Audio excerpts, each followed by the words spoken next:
And I'm not saying the season's a bust now. I still fully expect the Phillies to not only win this division, I expect them to compete in the playoffs. I think they can compete with teams like the Cubs, the Brewers.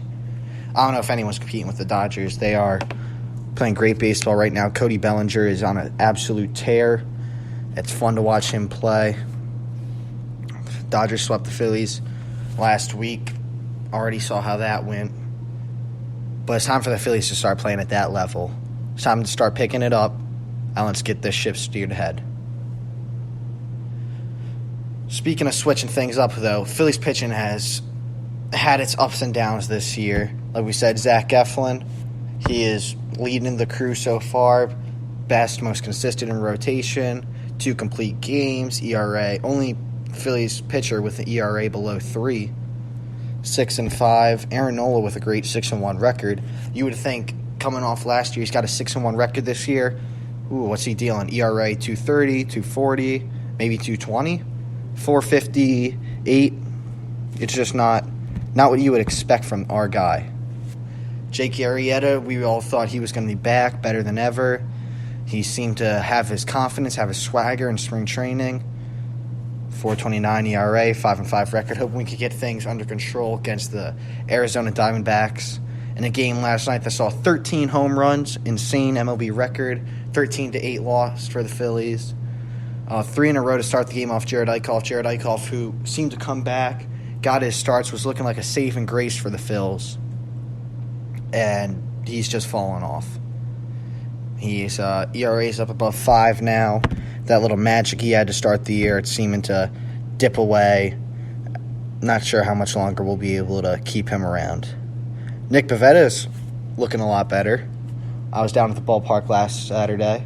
Saw him throw a complete game against the Reds. Only 1 run he gave up in the first inning. He's pitched great since coming back from the minors when he gave up those home runs to the St. Louis Cardinals. One to Goldschmidt, one to Ozuna. Looked like, oh, God, he's never going to figure this out. But breakout Nick's starting to come through a little bit. 1 run over his last 19 innings pitched. And that 1 run came on a little bloop double, a single, and then a double play. So it's not looking terrible for Nick right now. But we need reinforcements.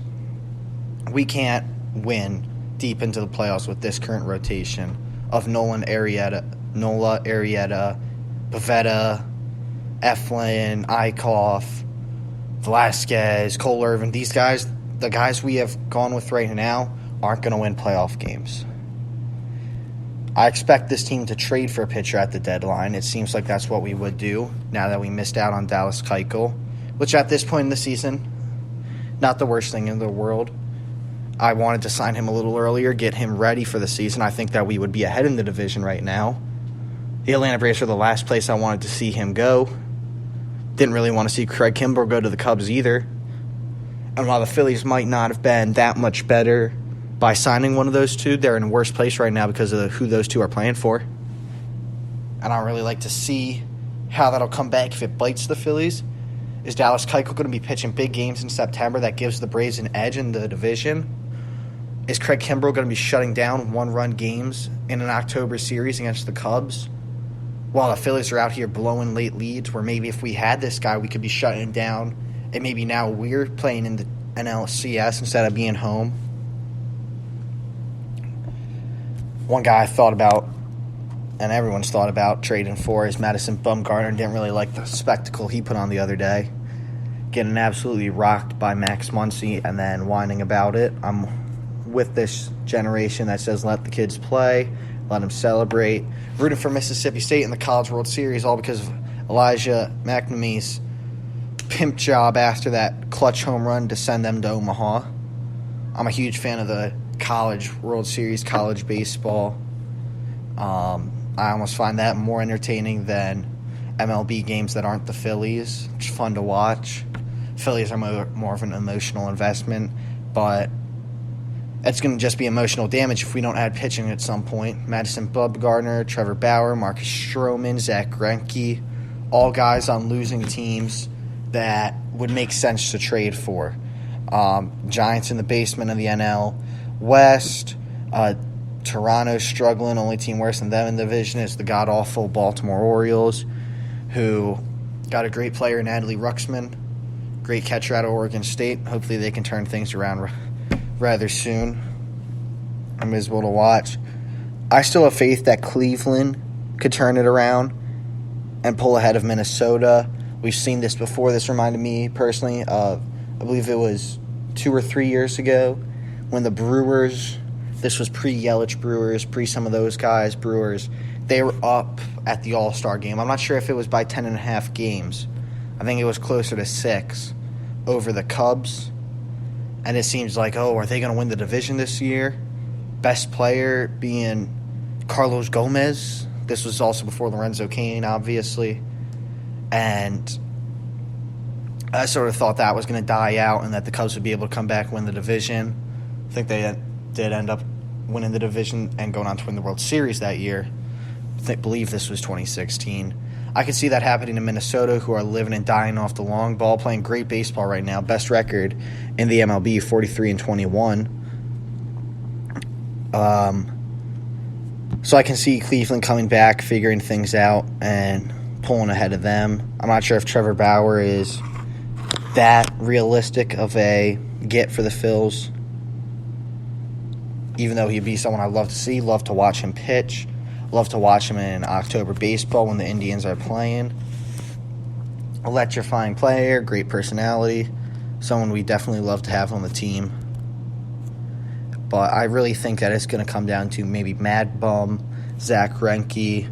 Toronto hasn't seemed to be willing to part with Stroman yet, although I would love to have him. He's another electrifying player. Just saw how great he could be in that World Baseball Classic 2 years ago, pitching for Team USA. He's a big game pitcher. Hasn't really got to see that October level because of who he's playing with. Toronto struggling. Guess you can only have one World Championship contender in the city. Raptors competing for an NBA Finals. Meanwhile, the Blue Jays in the basement of the AL East, just above the Baltimore Orioles.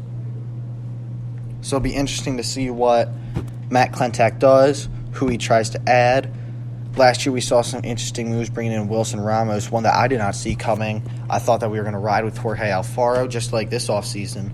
I didn't personally expect to see the team trade for JT Romito. Back when that happened, I believe we had our show the night where it came out that the Phillies were talking with the Marlins, and I was like, yeah, I'm not really buying that. I think we're going to roll with Alfaro. I'm not expecting anything. Next day, poof, trade happens. Jorge's having a great season down in Miami, though. Batting .275, 9 homers, 26 RBIs. Always love to see old Phillies do well. Not like we're over here rooting for him to fail just because he's a division rival. So good to see him succeed. We're loving having JT down here. I mean, it's really a toss-up who's having the better season between the two. JT with 1 more homer, a couple more RBIs. Alfaro's got the higher average. I do think JT is the better defensive player, though, and that's really what being a catcher is all about. One of 2 players on the baseball field where defense comes first, pitcher and the catcher. Catcher, it's just great also having an offensive threat by JT out of the 5-hole. As much hate as Gabe Kapler gets, I do like what he's doing with the lineup, moving Bryce Harper up to the 2 spot, Gene Segura batting 3rd. With Kutch's injury, Cesar almost has to bat leadoff. I am sort of curious if the Phillies are going to add any bats maybe in July. Someone to bring into. I could see us adding someone. Maybe hitting leadoff could change. I'm not sure. I don't really have any ideas right now. It's just sort of a hunch feeling I've got. Not sure how it'll pan out. I really see us adding pitching because I do think that's our biggest need. Our biggest struggle right now is starting pitching, something we'll need to take care of if we hope to compete late in October. And at this point right now, that's almost all you have to hope for, that this team even makes it to October. I might be exaggerating a little bit, saying that it will be a question if Phillies play October baseball. I fully expect the Phillies to. I don't think that they'll be tied for first for long. I think that we'll get things together, hopefully. Get it on a roll, hopefully. Goal by the All-Star break, which comes up July 9th. I'm hoping 5 games over 500. After these 2 games with Arizona, not 5 games over 500, apologies, 5 games ahead of the Braves. After these 2 games with Arizona, we've got 3 with the Braves. That could be a crucial for this NL East run. 4 more with Washington, 3 with Miami, 4 with the Mets, 3 with Miami again, 3 more with Atlanta, finish up with 3 with the Mets. So a full-on NL East tear before the All-Star break. And then the Phillies actually do open up with 3 more against Washington. But it's strictly all NL East after these 2 against Arizona tonight and tomorrow. Phillies have an off day, and then they're rolling. And it could be crucial to where this team sits coming in at the halfway point of the season. I really think that if this team wants to be competing at a higher level, they need to set the tone now. They need to establish themselves as that we are the best in the NL East. We're a top team in this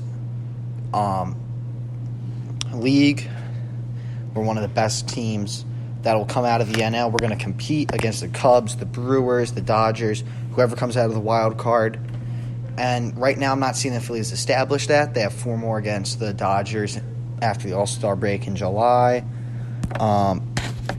Cubs 3 more in August. Not a ton of games against these top 2 teams anymore. We saw them already face off with the Brewers. Split the series, or my apologies, they lost 3-1 in a 4-game series back in May. That wasn't exactly what you love to see, but then took 2 or 3 from the Brewers at the end of the month. So it's all sort of panning out who will be atop the NL, who's going to get in where. I think that right now it seems pretty obvious who the 5 teams that will be playing in October out of the NL are. The Phillies, Dodgers, Cubs, Milwaukee, and Atlanta. I think that those will be the 5 teams competing in October. I think it's likely going to end up being Brewers and Atlanta in the wild card. I think Brewers will win to play the Dodgers. I think Phillies against Cubs. I think as of right now, that's where I think things will stand. Just my mid-season playoff predictions, and I think that the Phillies have a real shot to be able to compete with the Cubs, a team that's been there, that has played at that level. However, we saw them fall out early last year. And so it'll be interesting to see. I think that the Phillies really have a team on paper that can go a really long way this season. It's just about taking that and no longer just being a team that competes on paper, but a team that really is playing on the field, playing at a high level. And that's yet to be seen by the Phillies. Hopefully we can get this all seen, wrap it up, move forward by next week's show, hopefully looking a lot better. It can be a little bit more positive. This was sort of a little bit of a down, negative look, my first one back.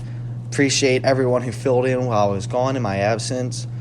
You guys will be stuck with just me for the next couple of months. It's looking like it'll be a solo run, but feel free to leave any questions, comments, anything you want me, our crew, to touch on. Would love to be able to work with you guys, hear what you want to hear, provide for you, and like I said, hopefully have a more positive outlook on this crew, this team. This should be a whole lot of fun to watch the rest of the season. It should be able to get things together, turn this boat around, and this hopefully can be a squad that we will be seeing late in October. I want to be keeping it no off-season speculation come around October. I want to be talking about playoff baseball, playoff games, breaking down each series. So that's all we can hope for. That's going to wrap up today's show, guys. Thanks for tuning in. Make sure to join us next week. Check out Baseball Podcast Network. Bunch of great shows here for all different types of fans. We're expanding to a bunch of different teams, weekly shows, fantasy, anything that your baseball bone itches, we've got for you. So make sure to check out some of the other shows. Make sure to come back next week. I'm Coy Zimmel. Thanks for tuning in. Take care and go Phils.